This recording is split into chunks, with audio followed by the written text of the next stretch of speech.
with spectators able to get close up and talk to the drivers, and also to see the cars like this beautiful example of an AC Cobra, which has beaten all comers and qualified in pole position for the Castrol South African TT.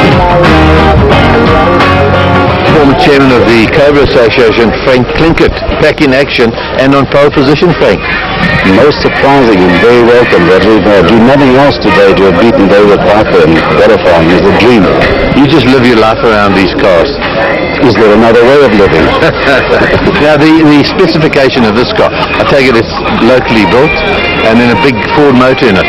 I built the car myself in 1984-85. It's a road car. It's never been like these. It's still full weight. But over the years we've cleaned up all the engineering and the engine has got better than the car. But essentially this is every man's program. What would 9-hour racing be in South Africa without David Piper, and he's back for more? Oh, well, it's great to be back again. You know, I think the place has changed a lot, and well, it's like everywhere in the world now. You know, one always remembers when you first came out here what it was like, and you know how the phenomenal development that's been going on here. You know, since in the last 40 years. You know, it's a long time. A lot happens in 40 years. But still, at the same time, David, these cars that you're driving and still driving today, your Ferrari, your P2 Ferrari, won at Kyalami in 63 and 64, and it's still just as quick as the modern motor cars. Yeah, well, they weren't too bad. I mean, you know, those factory cars, they were pretty good. Kyalami was a fabulous circuit, you know. I mean, I'll never forget. I mean, everyone, even the Formula One drivers, they all loved it, you know, and I think it was one of the best circuits in the world. I always remember, you know, coming around the hump over sunset, you know, seeing the lightning in Joburg, you know, about 4:30 in the afternoon, then driving through Clubhouse, you could smell the braais, you know, as you went through there, and then up onto the main straight, and a lovely blast down the hill, you know. It was just a fabulous place. You know, first came there in 62 with Bruce Johnson with the GTO. We came in on the Union Castle boats in those days, drove up over the Karoo, you know, did the 9-hour race. Because we'd driven the car up, we hadn't got much in the way of spares, and we were running out of tyres towards the end of the race, and Gigi Lupini had his Ferrari in the paddock, lent it his wheels, so we could put some tyres on and finish the race, you know. Oh, wonderful memories to hear that. And of course, lovely to have you back in South Africa. How many times have you been out here racing? Oh, I've forgotten. I've lost count, but we started in 62, and I did it every year until 1970. And then in 1980, we came out again with the old cars again, you know. You know, we're a bit, we sort of migrate every year, you know. We really enjoy coming out here. And sharing the drive in this race with David Piper is Paolo Cavalieri. Paolo, back into Ferrari. I know you're a big Ferrari fan. Your brother's the chairman of the Ferrari Club. But into a P2 Ferrari is something different. Roger, it's more than something different. It's, you know, all the cliches, a dream come true, unbelievable. It's a fantastic experience. Particularly a car like this and the history that it has, and being able to share it with David Piper is a privilege and an honor. He's been supportive of South African motorsport for so many years and has so many stories to tell that I can't believe I'm here today, actually. Now, you're a big Ferrari fan. You've driven a 275 LM. This car, in fact, has won the 900, won it on 2 occasions. What is it like to actually drive it, Paolo? It's lovely to drive. It's very much like a single-seater. I'd say compared to the VSPs that we're racing in South Africa at the moment, the Shelby Can-Ams, it's quite similar. Maybe a bit softer on the brakes. Otherwise, you know, very similar. I can't believe it's a 1964 car. The engine has got immense power, beautiful torque. It's a V12, 4-litre, revs up to 7,800, which I find amazing for a car that's 40 years old, maybe a bit longer. And I think of it as a Stirling Moss Ferrari, because as you know, Stirling Moss never won the Formula One World Championship, but came very close. This car led the Le Mans 24 hours for 23 out of 24 hours. How's that for heartbreak? Unbelievable. One thing I can't quite get my head around, it's green. It's green because it's British racing green. The David Piper stable comes out of England, so I think that's the reason. But it's not the British racing green that we're accustomed to, but this is a lighter green.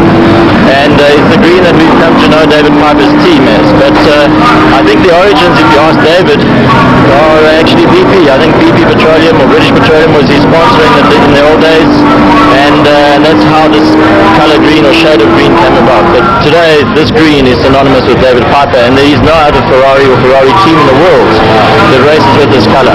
You get the Belgian Ferrari team, and that's the yellow Ferraris that you see. The Americans are the red Ferraris with the blue and white stripes, and the Swiss are the red Ferraris with the white stripes. And the Italians, obviously, or the works team is pure red. But this is a color that's obviously very well known by any motorsport fan. And a wonderful experience for Hollard's Insurance top man, Paolo Cavalieri. And once again, it's Fords with the top and bottom end of the scale in a Mustang now. Here it is in the tiny South African-made GSM Dart. It's Andre de Kock from the Citizen. And this car took a lot of South Africans to many race wins, and is not giving much away to the big V8 engine Mustang.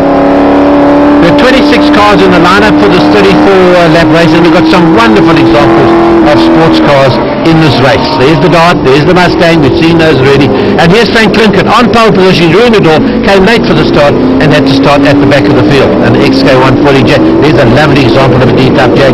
Dick Sorensen's number 29, look at that, what a magnificent car it is. And the DB Aston Martin in there as well. Also late for the start, 2 laps down in fact, was Peter Bailey, that's the locally made Ford GT40, making an early pit stop as the next power to MG TDP, and a retirement from the race, the car driven by Ishmael Bayoli and also Colin Neal, who's been brought into the pits to retire. Frank Linkert in the AC Cobras, making headways, getting through the field like a toaster salt.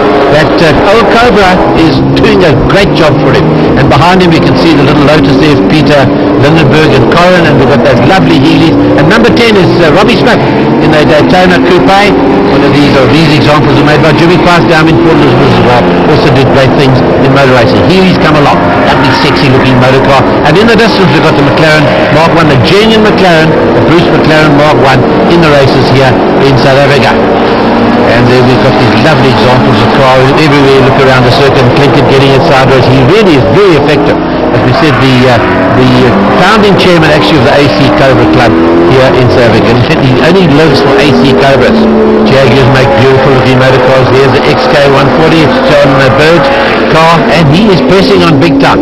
Porsche 911, there's the GSM Dart, and the Ferrari of Paolo Cavalieri is leading this race to Greenwood, but behind him, have a look, it's the Blue Morgan of Graham Bryant. He's really pushing it along. Here they come, he's challenging on the sweep, onto the brakes, and then in the sweep, Paolo Cavalieri says, no ways, he's not giving up his drive without a win, that's for sure. But Bryant's going through on the inside, he's going to challenge him on the brakes.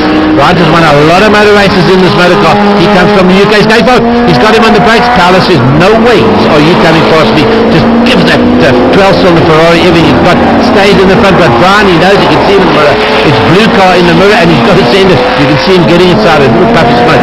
It's starting to show its age. Here he comes down the traffic. Can he do it as he comes down to the left-hander before the start finish? Not a chance. Cavalieri uses all the road, and then that lovely sounding Ferrari. And he just roars. He's taking up over 7,000 RPM. And Robbie Smith brings the Daytona Coupe in for its pit stop and driver change, and out he goes onto the circuit once again. Well, here's the Lotus of Peter Lindenberg standing next to him. They've got problems. It looks like overheating problems. He's sharing the car with Anthony Cohen. And this is a Lotus 1957, Lotus at X1. SPC's top the motorway out of that one. So that's a pity there. That car still looks so modern, beautifully built and very effective around a race circuit. That's pretty to retire that motor car. And the pit stops are coming fast and furious. Peter Bailey's in the pits, the locally made GT40. This is a wonderful example, almost making them better than the original cars. Got steering problems. They're trying to sort things out just behind that front wheel. Turn the wheel, get the suspension right. You don't need to have those sort of problems in this sort of car at the speeds that they're capable of. So he's losing seconds in the pit as the race goes on. We've got, it's getting mobile again. He's back into the race. It's Peter Bailey as the race goes on. DB, Aston Martins and Mustangs and Darts, and there's the leader. The new leader in this race in the TT is Graham Bryant in the Morgan. He's put away the Ferrari, there it is, and he just sweeps across the brow of Jan Willem de la Porte and goes into the airpit. He's on a charge, a 4.5 litre Morgan. It's such an effective car, built in the 60s, 1964, can you believe it, 42 years old, and still giving a good account of itself. I love that big red light in the middle of the stage. If the oil pressure goes, that light is going to stare you in the face and saying, cut the motor. Right, the Ferrari's ahead of Jan Willem de la Porte. He's lying 4th or 5th in this race at the moment. Paolo Cavalieri is loving this drive. He's loved every second of this big 12-cylinder P2 Ferrari. I don't think they come much better looking than this motor car. They come up the hill onto the brakes. It'll be late braking, and there's the leader, Graham Bryant in the Morgan. They've got pit stops ahead of them. You've got to be in the pits for a minimum of 3 minutes, so there's nothing right. Some are going to change drivers like Tyler Cavalieri with David Piper, and Graham Bryant is going to continue this whole race on his own. Here's the driver change. This is young Willem de la Poort car. He's out of South Africa, and Belgium loves his racing. Nicely turned out team, you can see. Both their overalls are exactly the same with the radio communication, and doing a very, very good job indeed. Lying at the moment in first spot, in for a tune-up. The France Pretorius, Austin Healy is another beautiful looking car. 121 is Ken Rolfe in the Gulf coloured. Those are very familiar racing colours in that 911 Porsche. Tim Bowles in the overseas tomorrow. There's a McLaren, that's the early McLaren, a Can-Am McLaren. They were very successful. And Dick Sorensen brings in that D-type Jaguar of his for Mike O'Sullivan. He's the one in the green helmet getting into his car. There's the leader. It's a compulsory stop of 3 minutes. There's a marshal there with his stopwatch, so he's got to wait. It's those seconds take so long to tick by. Frank Klinkert comes in for his driver change. Going to hand over to his son now. He's come from the back of the field and has got right up into third position. Martin Brew, the Aston Martin DB4. His Tyler Cavalieri done a very good job lying in second position. This will be a 3-minute stop. David Piper getting the car there. He's coming from the background with a familiar silver helmet. He'll get into this car. David's in his 70s, can you believe it? And still pedals a car to very, very good effect. Look at this beautiful looking 63 Ferrari. And the leader is back on the circuit, coming up with Mike O'Sullivan, the green helmet, the D-type Jaguar of Dick Sorensen. And look who's spinning Martin Brewers beats it on the sand. That's where he's going to stay. The safety car comes out. The line up behind that car, there's France Pretorius in the Healy. The D-type Jag with Mike O'Sullivan. There's Ut for Coven from Holland. He's sharing the car with the young Willem de la Poort. And stuck in the beach and not going to move, there's Martin Bruder. As the race goes on, there's the leader. And France Pretorius in there with the Healy. Some lovely looking cars. And that XK140 is nice. And Mike O'Sullivan right in the picture as well. And then Ut for Coven coming along in that blue striped Mustang. Right, and in second position, David Piper in that Ferrari. Boys, he had success in the car. Winner at Carl Army 2 years in a row, 63 and 64. Ken Rolfe comes through. 211 is François Pretorius, local man in that Porsche. We've got the MG, and there's the McLaren Mark 1 going very well. As we said, that's one of the original McLarens, number 55. And this is a big battle going on with this MG, the McLaren right in there. They don't want to push these cars quite so hard. And in number 54, Chris Ballard, isn't that a beautiful looking Aston Martin? Lovely that they come out to this country and want to race them. Dart's in there as well. And here's Peter Bailey now in that GT40, number 40, an ideal number for that motor car. Though GT40 of course means 40 inches off the ground, the roof line. As Nick Barrett comes through, doing very well in that MG TDB. Just behind him is Sasha Montenegro. You see him on the Grand Prix. And Mike Knight, the man behind the British Grand Prix, right on his tail in that Austin Healy. It's Aston Martins, it's MGs, it's Darts, it's Austin Healy. It's wonderful stuff here at ZwtkpsBosalSpringbokSeries2006. And the crowd have really discovered that a lovely example of a Healy. They used to call it a sexy looking car, and it is. As François Pretorius comes up on them as well, and Tim Bowles in the Camaro is starting to give some of these others in the data going over. That's the colony of car. We thought it retired, but it's back in the field and wanting to finish this Castrol South African TT race. It's 45 minutes of racing with 34 laps. It's quite a long way for some of these motor cars. And François Pretorius, the orange Porsche, he's lined fourth at the moment. Here he comes getting through the traffic at number 211. And the leader, Graham Bryant, he's done so well in this car. It's shattered everybody. The Morgan has come on. It's taken on Aston Martins and Ferraris and Porsches, a whole lot. And he's going for the flag. And he's won it. Winner of the Castrol South African TT in 2006 is Graham Bryant. What a performance in this Morgan, built in the 60s. There he gets it. Bryant in the Morgan, David Piper and Paolo Cavalieri in the Ferrari in second spot, playing Klinkert third in the Cobra. Great performance by those Klinkert. François Pretorius in fourth position in the Ford, and young Willem Andre de la Poort in the Mustang. Running the car with the new, we blew the engine up at Spa in a 3-hour race about 6 months ago. It's the first time we've run it since then, and had to run it looking at the temperatures very carefully, because we drop about 20% power when we're here. It's running 220, 225, but no, it goes like a train. And I've won over 120 races in it over 25 years, and it's still performing. And certainly going well here in South Africa. Right, here's another dose of salt from him ever in the Galaxies, taking on the Mustangs and the Alphas and other Fords and Minis, and a 19 60 Studebaker Golden Hawk, you just caught a glimpse of it, see some of it later, is driven by Robbie Smith. Soul on the brakes, they've cooled down now, the tyres are cooled down, Brian Cook's right in his tail, Rolling's on the outside, Minnie's on there, and there's Cortinas and Anglers, there's Andre de Kock and an MG Magnet in there as well, Fred Phillips, and there's the Studebaker Hawk. Now that's really come from way back there, not always known as a racing car. Studs really did go well in the hands of Bernie Motor, but not this particular car. Right, it's a 8-lapper race, this one. It's quite a long way for these cars as the afternoon gets on. 8 laps around the circuit. It's hard on tires, hard on brakes, as I say, and hard on the drivers too. It's quite a physical circuit. Robbie Smith goes around the far outside, and Sorrel giving it to them, stocking it to the crowd, sideways, painting lines. That Ford just puts rubber down on the road. Brown Loading's in third, and there's Densham. That little Alpha Boy, is that a successful little motor car? That little junior GT car there as he comes down, he's not giving anything away. Of course, this circuit's out here. Look at the lights on Rolling's car. When he puts his brake lights on, the front lights come on as well. That's a novel thing that he's put into his motor car. As they go, those are the first stores that come on. Then Lotus Cortinas has been Van der Vestes, and we've got Minis, and we've got more Alphas and Bellinas, and Robbie Smith, we've got it spinning there. It's going to be hard, he's got to wait for all this traffic to go by. That's our big, mighty stud. And those Studebakers were great cars. They used to shiver with speed, had big V8 motors. So still holding off that as he just rumbles his way into the corner. 7-litre motor. So Holman Moody motor. It's a motor that costs something like 120,000 Rand out of the States, and it certainly pushes this car along to that effect. There's a car used to be called Streepy there. Trevor Tuck's car, the Bellina after him, and GT Alphas, and there's Angie. I mean, it's unbelievable. In the 60s, and that car's still going here and looking like brand new. And here comes a Mustang. It's Brian Cook's Challenger. A bit hard on the brakes. They're going to the sweep. Saul knows he's under pressure. Brian has got this Mustang now really sorted out for the circuit. He lost out in his race a little bit earlier. He's hanging on to Van Scott. That pound, that 7-litre motor up the hill. You're going to get him on the brakes. This is where he can do it. He's got him. And it's Brian Cook, the president or the chairman of the West Bank V8, has gone to the front. Also won a 9 now in Datsuns in days gone by. Brian's a very competent peddler. Now Saul, that's all Saul needs, is to have something in front of him. Now it's going to go, that's for sure. The very nation of the man says nobody is going to beat me to the end. So Brian Cook knows that he's going to make a comeback. Yellow flags out. Who's been spinning? I think it's Robbie Smith, the stud at the side of the road.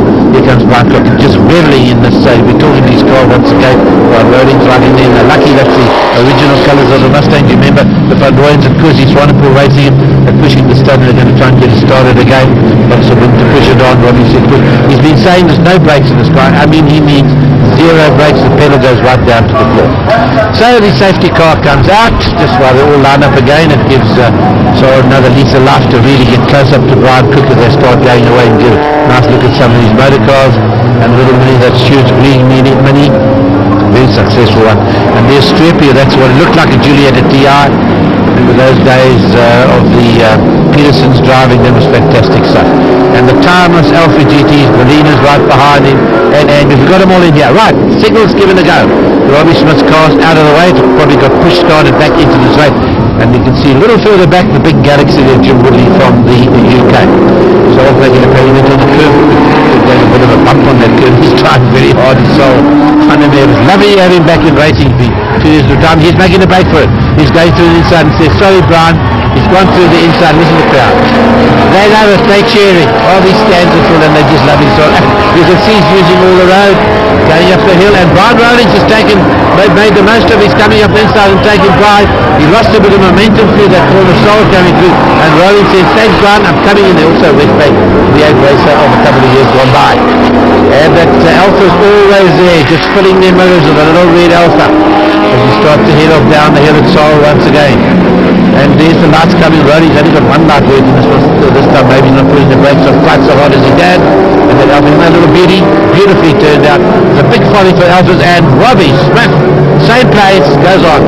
Action, replay, no brakes, goes off the circuit. Shoots, lucky the way there, parks it on the sand.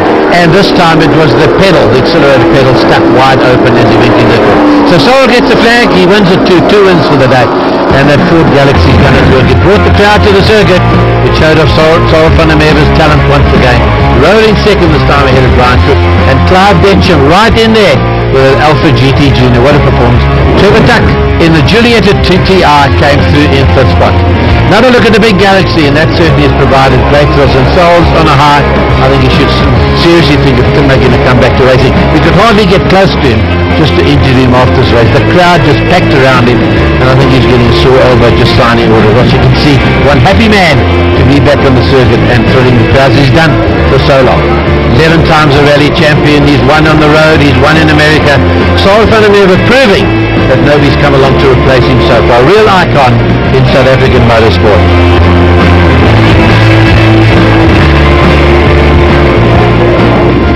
Here's the second heat of the Goodyear International Sports Prototypes, and let's see if Grant Bell, that yellow and blue Chevron B16, can put it across the other cars. 25 cars in the lineup. It's over 12 laps. Quite a long race for these cars and for the drivers.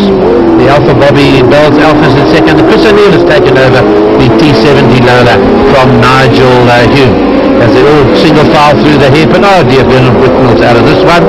Didn't get too far after the start. It was a rowing start, and he came third in the first race, and he's not going to score any points in this one. That's a very potent RSR Porsche from 1974. This motor car is really very good. Here's the starters we see from Vernon Bricknell. He's going nowhere fast. They're all starting to pass him. Bill Lindbergh comes past the Basil Green, Perona, Gunston, Capri as he goes through, and he's just going nowhere. The Porsche's got no drive at all, and this RSR, as we saw, is going to be parked at the side of the road. What a pity there from Vernon Bricknell, having a very good day here at the ZwtkpsBosalSpringbokSeries International Raceway. As on goes the race. He's parked it there now and putting a very good performance these days. Bobby Bell in the Alpha. This is the Targa Floria type Alpha. Tipo 33 as they used to call it. They called a road model off this one as well. And he is chasing. This time it's a new car chasing a Grant Bell.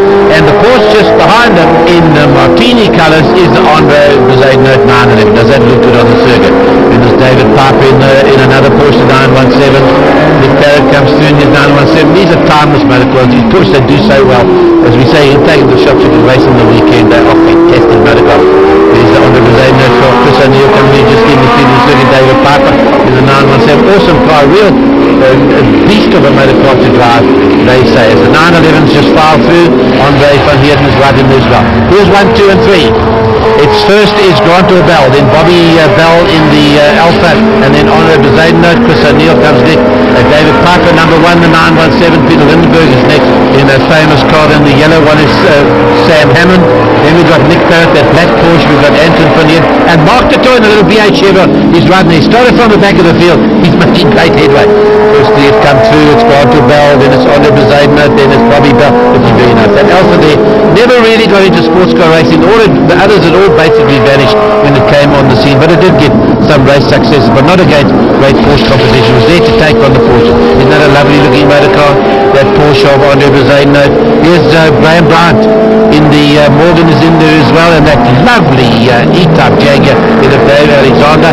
And then we've got Keith Rose always thereabouts in that white Porsche, and then it's Chris Wilson in the McLaren number 55 coming along, giving a good account of himself. He comes out of the UK. Lovely to see this international competition, loving it out here in the sunshine. We did have a bit of a rain during the meeting, let's say, just to make it authentic 9-hour Cinderella. The Martini Porsche comes through. Andre Bizet Note in second spot, getting through the traffic. In fact, that car is prepared right here at ZwtkpsBosalSpringbokSeries. Got a workshop just behind our camera, so that he certainly knows the circuit well. The leader, 216, Grant Bell going for his second win.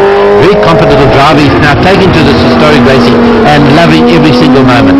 Bobby Bell from overseas in the Alpha. There's a quadrifoglio on the side of that car. Lovely, sounds lovely, that motor car to V8.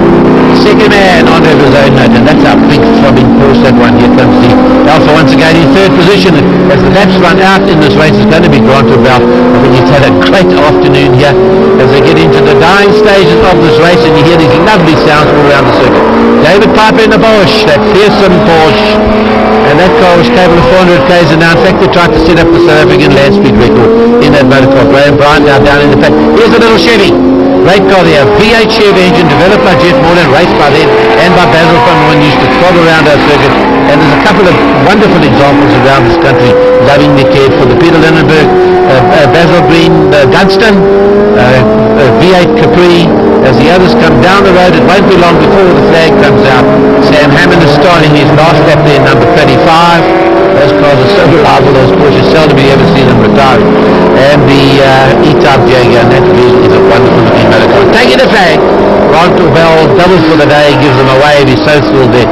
And he and his father Gavin have put that car together and really have put a wonderful racing car into action. It looks nice, it goes well, and it's well driven there by Grant Bell, the winner. second in the day, ahead of the Zaidnote in the Porsche 911 RSR. Mighty Machine, Bobby Bell, third in the Alpha, Keeper 33, and Chris O'Neill, fourth in the Lola T70. Okay, so Grant, 2 wins, boy, against international competition. Yeah, it was good. I really enjoyed that. It was a lot easier than the first one. First one was tooth and nail, and I think this one we just managed to get a little bit in the beginning, and that was enough to really break the back. Yeah. Well, this car is so confident. Coming out of corners, even those big V8 motors, they actually can't close on you.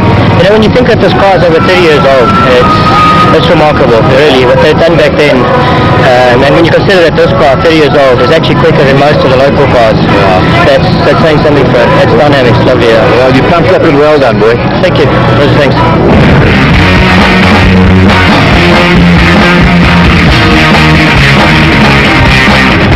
This Springbok series is brought to you by Bosal and associate sponsors.